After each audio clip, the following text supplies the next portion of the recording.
नमस्कार, मैं बबली गोस्वामी अपने YouTube channel NCERT for all exams में आप सभी का स्वागत करती हूँ। अभी तक जो पढ़ाया था हमारे अतीत चैप्टर 1 क्लास 6 में, उसका मैंने लगभग 11 क्वेश्चन तैयार किया और मैंने इससे पहले बताया था क्लास में कि आप सभी लोग पढ़ के आइएगा अच्छे से, और उसी पर क्वेश्चन बनाया गया है और ये पता चलेगा कि कैसे आप लोग कितना समझ पाए हैं। एक ही क्वेश्चन में 2 क्वेश्चन लगभग है, देख लेते हैं। जैसे एक सेकंड पहले एक बार थोड़ा सा रिकॉल करा देते हैं, रिवाइज करा देते हैं। अभी तक हमने पढ़ा कि सबसे पहले लोग कहाँ बसना शुरू किए थे, फिर इसके बाद पढ़ा कि कैसे हम अतीत के बारे में जान पाते हैं, क्या हुआ था, लोग क्या खाते थे, कैसे कौन सी अनाज पहले उपजाना शुरू हुआ था, सबसे बड़ा राज्य क्या था, फिर इसके बाद में ये जाने कि पांडुलिपि क्या होती है, और उसके बाद ये पता चला इतिहासकार किन किन चीज़ों के जरिए या किन किन स्रोतों से ये पता लगाते हैं कि क्या क्या हुआ था, उस समय लोग कैसे रहते थे, और इस देश का नाम, भारत देश का नाम भारत या इंडिया कैसे पड़ा। तो ये सब क्वेश्चन देखते हैं इसमें। किस बड़े राज्य की स्थापना गंगा एवं इसकी सहायक नदी सोन के मध्य हुआ था? किस बड़े राज्य, कौन सा बड़ा राज्य था जिसकी स्थापना यानी कि फाउंडेशन गंगा एवं इसकी सहायक, गंगा और उसकी सहायक नदी सोन है और भी कई हैं, तो सहायक नदी सोन नदी के मध्य यानी बीच में हुआ था। तो किस बड़े राज्य के हुए थे?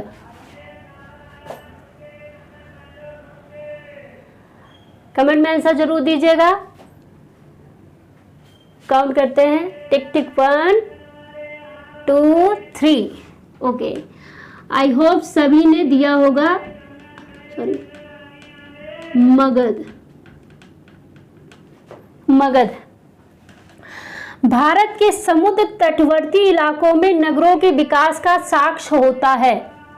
साक्ष्य मतलब प्रमाण यानी प्रूफ मिलता है। भारत के समुद्र तटवर्ती, समुद्र के किनारे पर कौन सा नगर बसने का साक्ष्य किस सन में मिला था? कौन सा नगर मत बताइए, लेकिन किस सन में मिला था? 2500 वर्ष पूर्व। अरे इसका आंसर तो मैंने ही दे दिया, चलो कोई बात नहीं। नेक्स्ट क्वेश्चन में आप लोग कमेंट में आंसर दीजिएगा। अंग्रेजी में पांडुलिपि के लिए प्रयुक्त शब्द है। अंग्रेजी में पांडुलिपि के लिए प्रयुक्त शब्द है। अंग्रेजी में यानी इंग्लिश में पांडुलिपि को क्या बोलते हैं?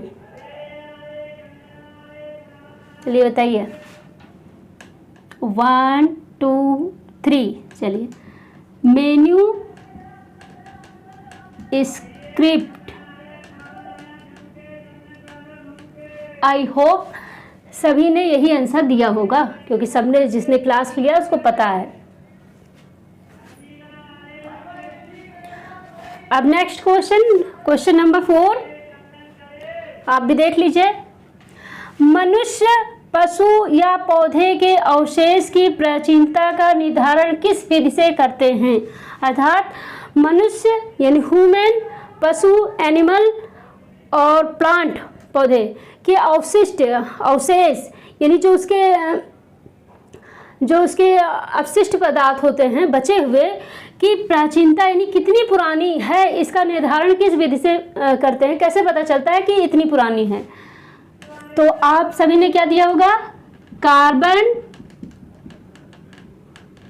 14 पद्धति,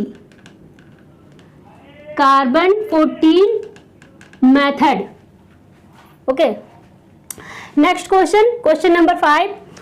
उत्तर भारत को दक्षिण भारत से कौन सा पर्वत अलग करता है? उत्तर भारत को दक्षिण भारत से कौन सा पर्वत अलग करता है? चलिए बताइए। टिक टिक 1, टिक टिक 2, टिक टिक 3। यस, विंध्य पर्वत।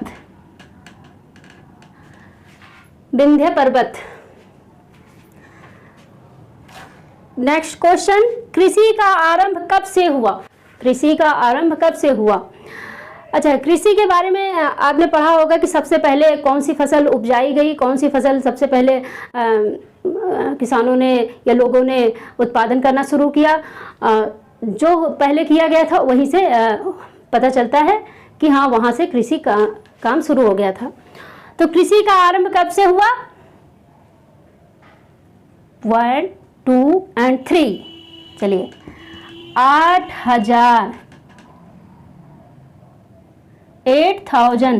वर्ष पहले, 2024 चल रहा है, 8,000 वर्ष पहले कृषि का आरंभ हो गया था।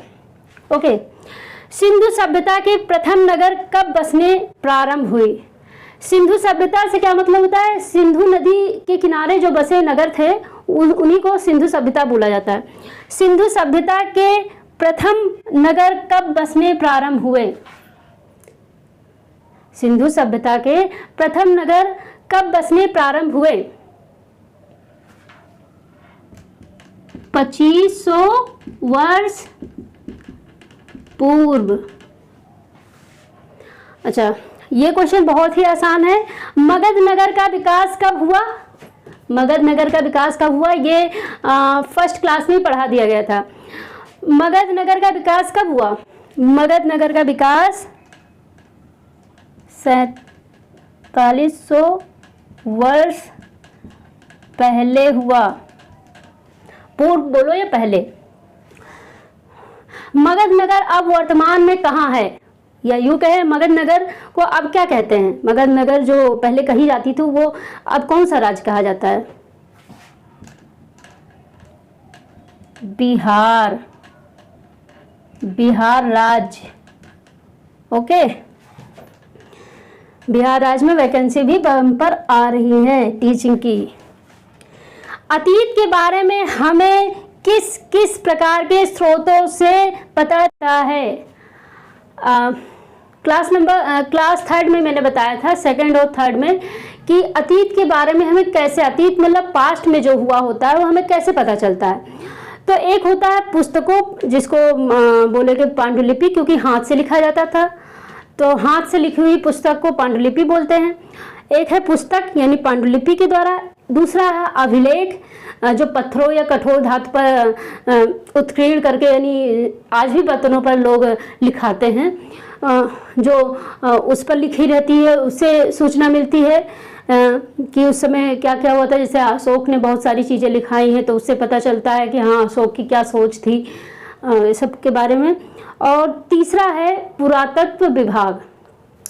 पुरातत्व विभाग ही खुदाई उदाई करके सब पता लगाता है, उसको सर्वे करता है पूरा, और फिर उसको एक रिपोर्ट के रूप में तैयार करता है। और इतिहासकार क्या करता है, उन्हीं को स्रोत मानते हुए उस पर पूरी बातें जोड़ते हुए लिख देता है। अतीत के बारे में हमें किस किस प्रकार के स्रोतों से पता चलता है? तो इसमें क्या होगा आंसर? पांडुलिपि, सेकंड अभिलेख,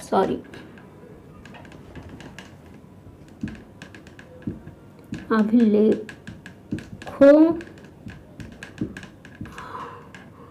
और थर्ड है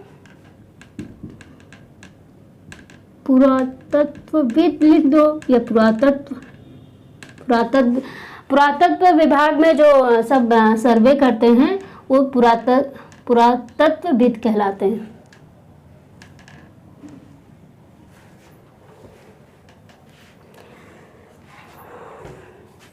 ओके, गर्मी बहुत है।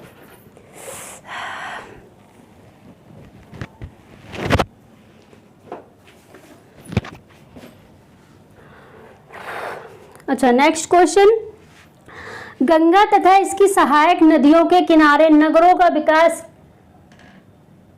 किस प्रारंभ हुआ? कब प्रारंभ हुआ?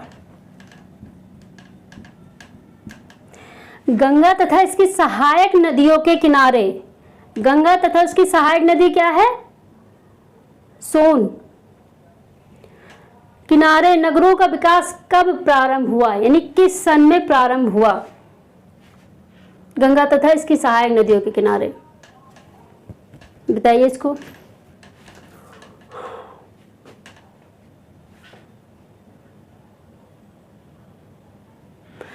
ये इसी क्वेश्चन को अलग करके बनाया गया है।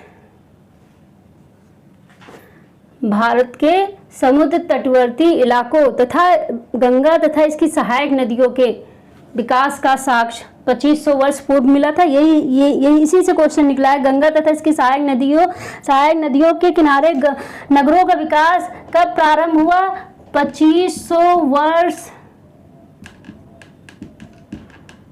पहले लिखो या पूर्व।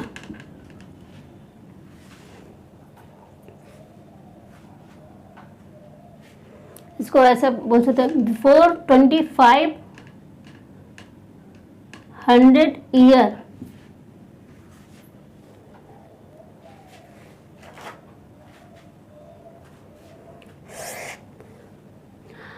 सो आई होप सबको समझ में आ गया होगा और इसको लिख लीजिए या स्क्रीनशॉट ले लीजिए। और नेक्स्ट जो पढ़ाएंगे वो चैप्टर नंबर 2 पढ़ाएंगे, जिसको एनसीईआरटी अगर जो आपके पास हो तो पढ़ लीजिए ताकि ज़्यादा समझ में आए।